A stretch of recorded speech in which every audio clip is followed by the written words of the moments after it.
తెలంగాణను మోంతా తుఫాన్ ఆగం చేసింది. వరద ప్రభావిత ప్రాంతాల్లో నేడు సీఎం రేవంత్ ఏరియల్ సర్వే నిర్వహించనున్నారు. వరంగల్, హుస్నాబాద్ ప్రాంతాల్లో రేవంత్ రెడ్డి ఏరియల్ సర్వే నిర్వహిస్తారు. తుఫాన్ ప్రభావిత ప్రాంతాల జిల్లాల ఇన్ఛార్జ్ మంత్రులు అందుబాటులో ఉండాలని సీఎం రేవంత్ ఆదేశించారు. తుఫాన్ బాధితులను ఆదుకుంటామని సీఎం రేవంత్ అన్నారు. ధాన్యం సేకరణకు ప్రాధాన్యత ఇవ్వాలని అధికారులను ఆదేశించారు.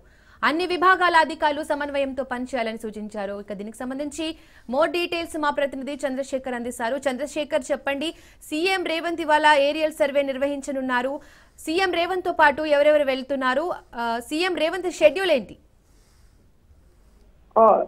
దీపిక, ఏదైతే ముఖ్యమంత్రి రేవంత్ రెడ్డి ఈ రోజు ముంపు ప్రాంతాల్లో పర్యటించనున్నారు. ఈ రోజు మధ్యాహ్నం హెలికాప్టర్ ద్వారా ఏరియల్ సర్వే నిర్వహించనున్నారు.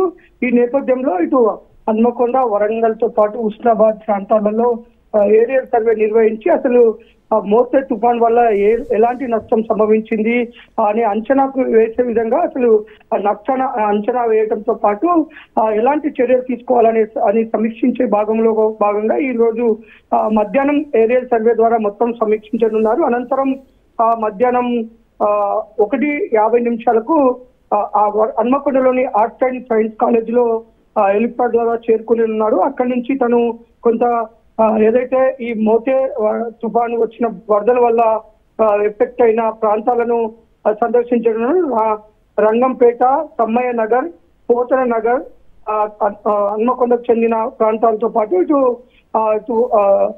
పరిసర ప్రాంతాల్లో కొన్ని కాలనీలు కూడా సందర్శించే అవకాశం ఉంది. అసలు ముఖ్యంగా చూసుకుంటే ఇటు భద్రకాళి చెరువు, బొందెవాగు ఉధృతి వల్ల జరుగుతున్న నష్టము, ప్లస్ ఇలాగే వడ్డేపల్లి చెరువు, ఈ పరిసర ప్రాంతాల్లో ఎలాంటి కట్టడి చేయాలి, ఎలాంటి వరద ముంపు నుంచి వరంగల్ నగరాన్ని రక్షించవచ్చు అని అధికారులతో కొంత సమీక్షించే అవకాశం ఉంది. అధికారులతో సమీక్షించి కొంత నిర్ణయాలు తీసుకునే నేపథ్యంలో అయితే ముఖ్యమంత్రి పర్యటన తర్వాత ఉత్కంఠ నిలుస్తుంది. ఎందుకంటే ఇప్పటికే హైదరాబాద్ లో హైడ్రా ద్వారా ఇటు వరదలు సంభవించకుండా ఇటు చెరువు చికం భూములు, కాలువలు ఏదైతే ఆక్రమణకు గురయ్యాయో వాటిపైన హైడ్రా ద్వారా చర్యలు తీసుకుంటూ ముందుకు వెళ్తున్నారు ముఖ్యమంత్రి రేవంత్ రెడ్డి. ఈ నేపథ్యంలో వరంగల్ ని కూడా తెలంగాణకి రెండో పట్టణంగా కాంగ్రెస్ పార్టీ ముందుకు వెళ్తుంది ప్రణాళికలతో. ఈ నేపథ్యంలో చిన్నపాటి వర్షానికే వరంగల్ అతలకుతలం అవుతుంది పరిస్థితి అయితే ఉంది. ఈ నేపథ్యంలో వీటన్నిటికీ కారణం ఇటు చెరువు శిఖాలు కానీ ఇటు కాలువలు మొత్తం కూడా ఈ ఆక్రమణకు గురవటమే కారణం అని చెప్పేసి ఇప్పటికే ప్రజలు, ఇటు కాంగ్రెస్ పార్టీ నాయకులు కూడా చెప్తున్నారు.